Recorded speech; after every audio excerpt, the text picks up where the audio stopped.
आज चाहिँ यहाँनिर हाम्रो कार्पेट क्लिनिङ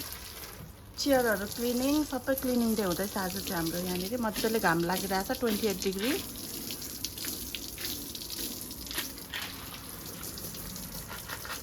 यहाँ चाहिँ मिस्टर खाले ल सफा गरेर मैले चेयरहरू सफा गरेर पनि सुकाइसकेँ आज चाहिँ एउटा मात्रै कार्पेट सफा गर्ने अब नेक्स्ट मजाले घाम लागेको बेला चाहिँ फेरि अर्को कार्पेट सफा गर्ने यो कार्पेट हुनै टाइम लाग्छ के अरे सुक्नै टाइम लाग्छ मैले पानी छर्किदिनु पर्छ ब्रो कहिले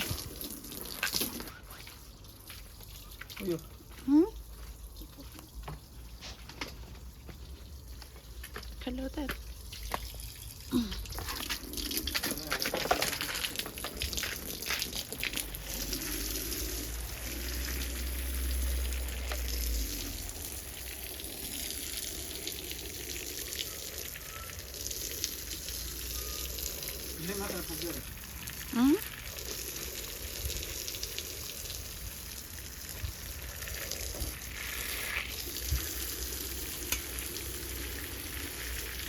कति मैला निस्किने होला है भयो यो सफा गर न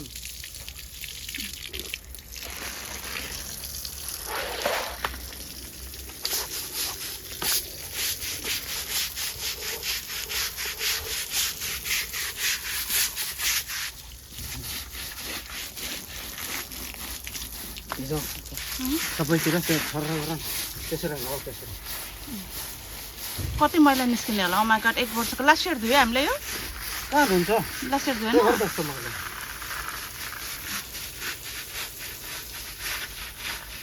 एभ्री इयर धुनु पर्ने अब खास त कति 5 महिना 6 महिनामा धुनुपर्ने यहाँ युकेमा समरै लाग्दैन वर्षमा एकचोटि समर लाग्छ त्यतिखेर धुने हो कार्पेटहरू सबै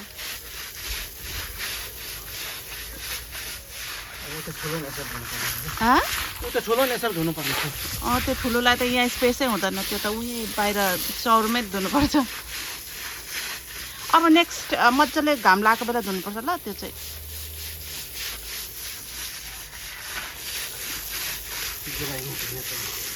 जुलाई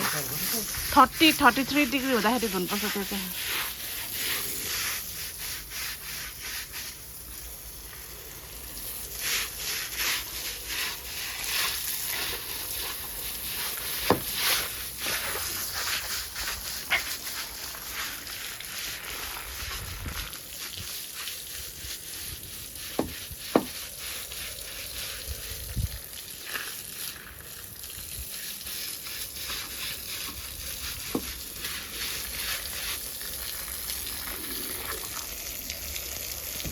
त्यो कहाँ छ खै के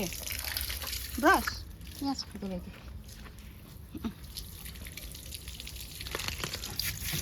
खास हिजोतिर भिजाइराख्नु पर्दैन मजाले भिजायो भने चाहिँ नत्र चाहिँ मजाले साबुनले यतातिर चाहिँ अब मेरो गार्डनतिर जाउँ है यहाँ सिमीहरू यत्रो हुँदैछ butterfly so nice to see butterfly हेर बटरफ्लाई सो यो भयो सिमीहरू रेडी हुँदैछ अनि यहाँ चाहिँ सागको बेर्नाहरू छ यो चाहिँ भयो फापरको साग यो चाहिँ यहीँनेरि उम्रिन्छ लास्ट इयरकै हो फल्छ ओर्छ फेरि सिड हुन्छ यहीँ झर्छ यहीँ उम्रिन्छ यो फापरको चाहिँ एकदम राम्रो फेरि छरिराख्नै पर्दैन अनि यहाँ एउटा चाहिँ इस्कुसको बोट मेरो बुढोले सारिसकेको छ यी सयपत्रीको बेर्नाहरू सार्ने बेला हुँदैछ त्यो ठुल्ठुलो भइसक्यो अनि यो डाइनिङ चेयरहरू चाहिँ धोएर सुकाएको घाममा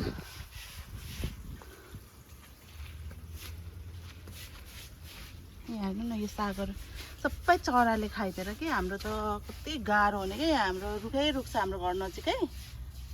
यो चाहिँ भयो इस्कुस अर्को इस्कुस त्यो पनि अनि अर्को यो सबभन्दा ठुलो इस्कुस अहिले भइरहेको चाहिँ यो हो अनि यहाँनेरि चाहिँ गाभा पिँडालु यहाँनिर सार्नुपर्ने अनि त्यो साग लट्टेको सागहरू पनि छ त्यहाँनिर सानो सानो हुँदैछ बिउहरू अनि यो चाहिँ स्टिल सारेकै छैन यो हाम्रो फर्सीको बोटहरू छ फर्सीहरू सयपत्रीको फुलहरू त्यहाँ डल्ले खोर्सानीको उहरू पनि छ बेर्नाहरू नेक्स्ट इयरको लागि त्यो डल्ले खोर्सानी चाहिँ अनि यो सबै डल्ले खोर्सानीहरू कोपिला चाहिँ लागेको छैन लाग्नु खोज्दैछ है सबै डल्ले खोर्सानीको बोटहरू भयो यिनीहरू कतिको फल दिएको छ यसपालि हेरौँ वा बटरफ्लाई यहाँ पनि आएछ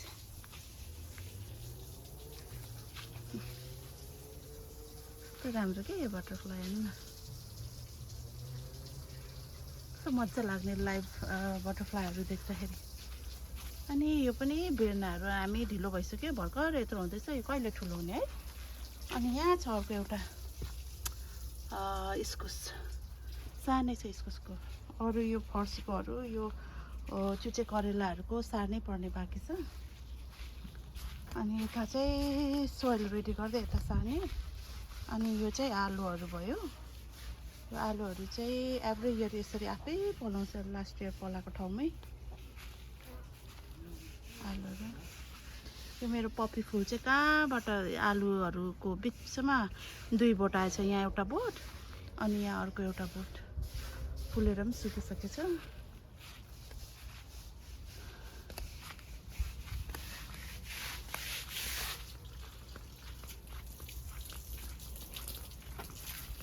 भयो पानी छर्किनु पर्छ ल्याऊ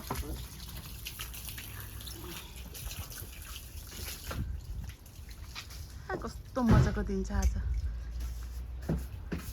आज मजाले सिसाइडमा गएर पानीमा पौडिने दिन छ तर मेरो चाहिँ आज फेरि नाइट ड्युटी छ त्यही भएर घरकै साफसफाइ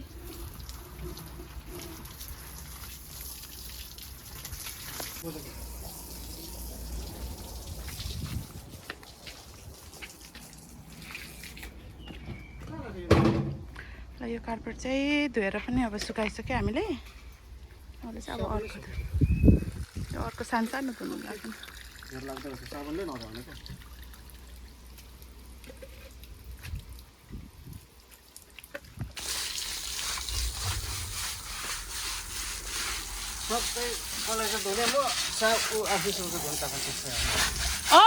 पहिलाको समरहरूमा हामीले धोएको छ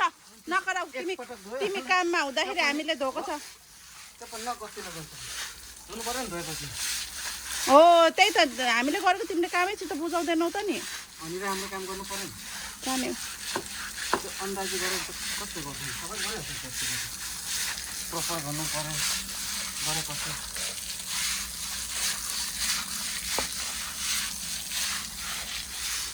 यो पुरोसँग त काम गरे कि डिस्कस मात्रै पर्छ त्यही भएर मलाई त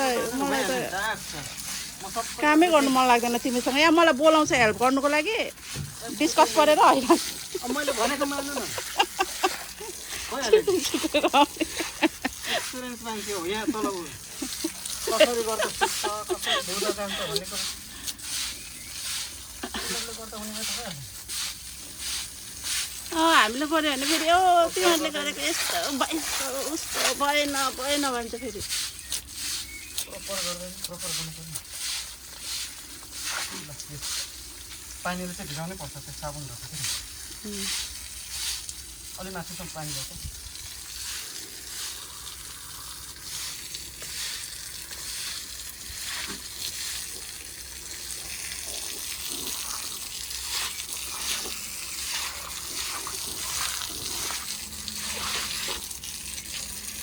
यो पहिला गर्नुपर्छ